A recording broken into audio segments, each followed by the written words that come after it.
ગીરના જંગલમાં ટૂંકા ગાળામાં 5 સિંહોના મોત થતા વન વિભાગે વેક્સિનેશન અને ડી ટિકિટિંગ કામગીરી શરૂ કરી.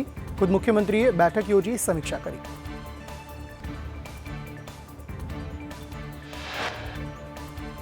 અમદાવાદ કમલમમાં અમિત શાહે રાજ્યસભા ચૂંટણી મુદ્દે પ્રદેશ ભાજપ પદાધિકારીઓ સાથે મહત્વની બેઠક યોજી હતી અને ચર્ચા કરી હતી. ગાંધીનગરના સોનીપુરમાં અમિત શાહે 1200 કરોડના વિકાસ કાર્યોનું લોકાર્પણ કરી આત્મનિર્ભર ગામોનો સંકલ્પ વ્યક્ત કર્યો. ગાંધીનગરમાં વડસર ખાતે નવનિર્મિત તળાવ અને બગીચાનું લોકાર્પણ. કેન્દ્રીય ગૃહ અને સહકાર મંત્રી અમિત શાહના હસ્તે લોકાર્પણ.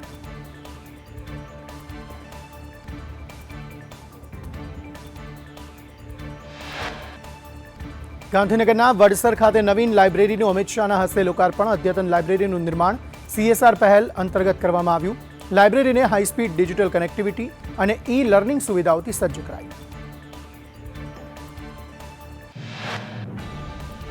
ગુજરાત શિક્ષણ વિભાગે ઈંધણ બચાવવા કડક પરિપત્ર જાહેર કર્યો. હવેથી તમામ બેઠકો ઓનલાઈન યોજવી ફરજિયાત કરવામાં આવી. કેન્દ્રીય ગૃહમંત્રી અમિત શાહે કલોલ નજીક જલુંદમાં નવી લાઇબ્રેરીનું ઉદ્ઘાટન અને પ્રાથમિક શાળાનો શિલાન્યાસ કર્યો. ગાંધીનગર જિલ્લામાં શિક્ષણ ક્ષેત્રના વિકાસ પર ભાર મૂક્યો. અમદાવાદમાં જમીન વિવાદમાં ફાયરિંગ કરવાના ગુનામાં ધરપકડ કરેલ નિવૃત્ત ડીવાયએસપી અને તેમના પરિવારને અપાઈ વીવીઆઈપી સુવિધા. સામાન્ય આરોપીની જેમ રાખવાને બદલે પોલીસ દ્વારા એસી ગાડીમાં હોસ્પિટલ અને કોર્ટ લઈ જવાતા સવાલો ઉઠ્યા. સોલા ઉમિયાધામમાં અમિત શાહે હોસ્ટેલ લોકાર્પણ કરી પાટીદાર સમાજના વિકાસ અને દેશની સુરક્ષા મુદ્દે સંબોધન કર્યું. કહ્યું કે ગુજરાતનો અને પાટીદાર સમાજનો વિકાસ સમાંતર. અમદાવાદના સોલા ઉમિયાધામ ખાતે શિક્ષણ ધામના લોકાર્પણ પ્રસંગે મુખ્યમંત્રી ભૂપેન્દ્ર પટેલે શિક્ષણ અને સમાજ સેવાની પ્રશંસા કરી. દેશમાં ઐતિહાસિક સિદ્ધિઓ બદલ વડાપ્રધાન અને ગૃહમંત્રી અમિત શાહની કામગીરીને બિરદાવવામાં આવી. અમદાવાદના સોલા ઉમિયાધામના કાર્યક્રમમાં સાંસદ પુરુષોત્તમ રૂપાલાએ દીકરીઓના અભ્યાસ અને હોસ્ટેલ સુવિધા આપવા પર ભાર મૂક્યો. વાલીઓને સંતાનો સાથે સતત સંવાદ રાખવા અપીલ કરી. અમદાવાદના સોલા ઉમિયાધામ ખાતે આયોજિત કાર્યક્રમમાં કેન્દ્રીય ગૃહમંત્રીની વિશેષ હાજરી. પૂર્વ નાયબ મુખ્યમંત્રી નીતિન પટેલે પાટીદાર સમાજને એકતાનો સંદેશ આપ્યો. અમદાવાદમાં સુભાષ બ્રિજ નીચેનો માર્ગ બંધ કરાયો. રિવરફ્રન્ટનો રસ્તો પણ બંધ કરાયો. બ્રિજના સ્પાન તોડવાની કામગીરી શરૂ.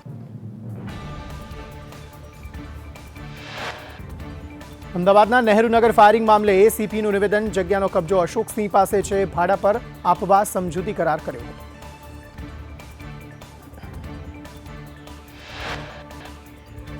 સુરત એસઓજી પોલીસે બિહારમાં 4 ગંભીર ગુનાઓમાં છેલ્લા 3 વર્ષથી ફરાર આરોપી રાજા સંદેશ ઝાની ધરપકડ કરી. પોલીસને સોંપવાની તજવીજ હાથ ધરાઈ.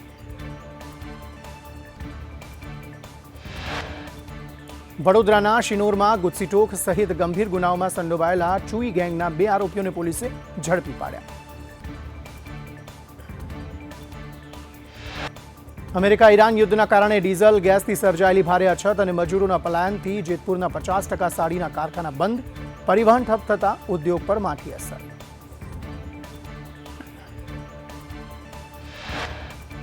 રાજકોટના નવા મેયર તરીકે નેહલ શુક્લની વરણી. સ્ટેન્ડિંગ કમિટીના ચેરમેન તરીકે પરેશ પીપળિયા. દક્ષા વસાણી ડેપ્યુટી મેયર બન્યા.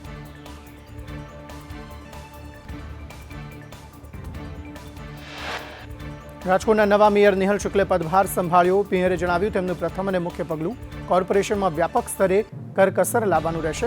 70% સુધીનો મોટો ઘટાડો કરવાનો પ્રયાસ થશે.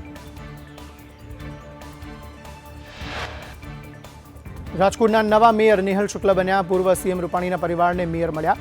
અંજલિબેન અને પરિવારના સદસ્યોને મળ્યા. સ્વર્ગસ્થ વિજયભાઈને નમન કરી તેમને યાદ કર્યા.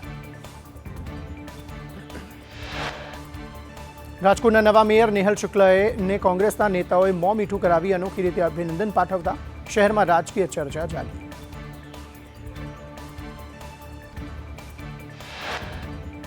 રાજકોટ મનપાના નવા સ્ટેન્ડિંગ કમિટીના ચેરમેન તરીકે પરેશ પીપળિયા. કહ્યું કે ચેરમેન બનીશ એવું સ્વપ્ને પણ વિચાર્યું નહોતું. જવાબદારી મોટી પૂરી રીતે નિભાવવા કોશિશ કરીશ.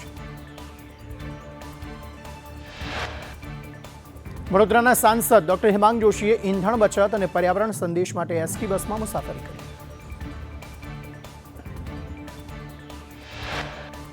વડોદરા મહાનગરપાલિકામાં ઈંધણ બચત અને પર્યાવરણ રક્ષણના અભિયાનનો અમલ. Mayor Geeta Makwana car pooling કરીને આવ્યા. Deputy mayor Aditya Patel EV કારમાં આવ્યા. વડોદરાના મેયર અને ડેપ્યુટી મેયર પદગ્રહણ બાદ પાલિકાની સરકારી ગાડીઓ લઈને રવાના થતા ચર્ચાનો વિષય બન્યો. ઈંધણ બચાવવાની વાતો રહી ગઈ.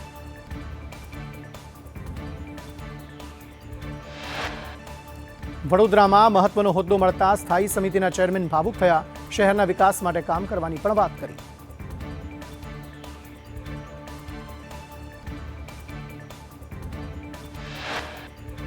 જૂનાગઢમાં બેબેસિયા ખતરા વચ્ચે વન વિભાગે સિંહ હોસ્પિટલને એલર્ટ કરી રેસ્ક્યુ અને સારવારની તૈયારી પૂર્ણ કરી. જામનગર વર્તુળમાં પીએમ સૂર્યઘર યોજના હેઠળ માત્ર 2 મહિનામાં 4500થી વધુ નવી અરજીઓ નોંધાઈ. વધતા વીજબિલથી રાહત મેળવવા લોકો સોલાર તરફ વળ્યા.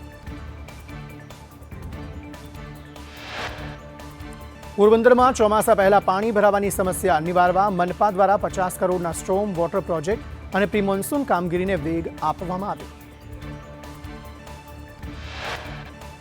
કલોલ, જલુંદ, સોલા અને સોનીપુરમાં કેન્દ્રીય ગૃહમંત્રી અમિત શાહે વિવિધ વિકાસ કાર્યોનું લોકાર્પણ કર્યું. સીડીવી અને બેબેસિયા વાયરસના એલર્ટ વચ્ચે વન વિભાગે વેરાવળ રેન્જમાં 20થી વધુ સિંહોનું મોનિટરિંગ કર્યું. રસીકરણ કરવા માટે તૈયારીઓ પૂર્ણ કરી.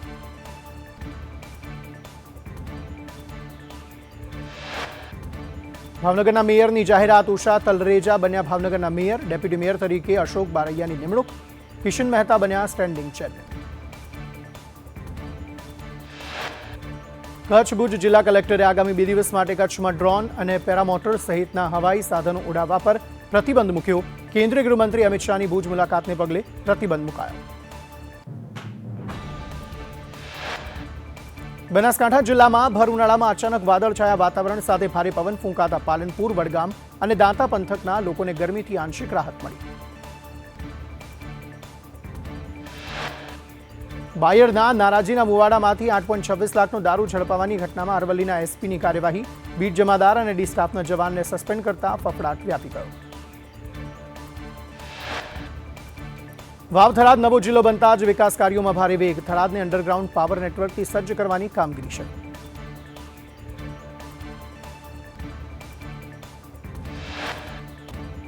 વાપી મનપાના મેયર તરીકે દક્ષા પટેલને બિનહરીફ વરણી. ભાજપને મળેલી સ્પષ્ટ બહુમતી બાદ દક્ષા પટેલને મેયર પદ માટે મેન્ડેટ આપવામાં આવ્યો. અન્ય કોઈ દાવેદારી ન હોવાથી તેઓ વિજેતા જાહેર કરાયા.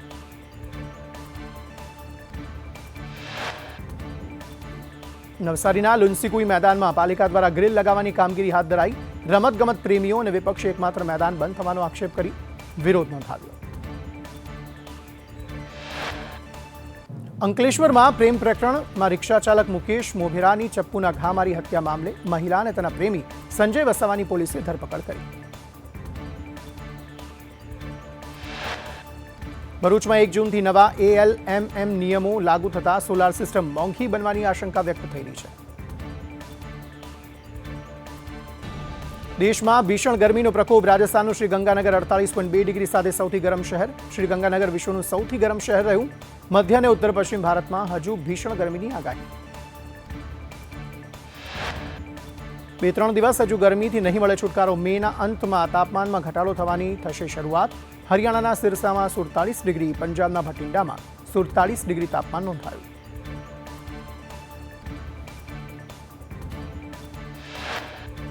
રાજ્યમાં ગરમી વચ્ચે વરસાદ. 30 મેથી 2 જૂન સુધી વરસાદની શક્યતા વ્યક્ત કરવામાં આવી. ગાજવીજ અને તેજ પવન સાથે વરસાદની આગાહી. ઉત્તર મધ્ય દક્ષિણ ગુજરાત અને સૌરાષ્ટ્રમાં 40થી 50 કિલોમીટર પ્રતિ કલાકની ઝડપે પવન ફૂંકાઈ શકે છે. રાજ્યમાં ફરી માવઠાની હવામાન વિભાગની આગાહી. 30-31 મે 1 જૂને વરસાદ પડશે. ટ્રફને લઈને વરસાદની આગાહી. ગાજવીજ પવન સાથે આગાહી. 30 મે બનાસકાંઠા, અરવલ્લીમાં આગાહી. મહીસાગરમાં માવઠાની આગાહી. 31 મે સાબરકાંઠા, અરવલ્લીમાં માવઠાની આગાહી. દાહોદ, મહીસાગર, પંચમહાલમાં આગાહી. 1 જૂને બનાસકાંઠા અને સાબરકાંઠામાં આગાહી.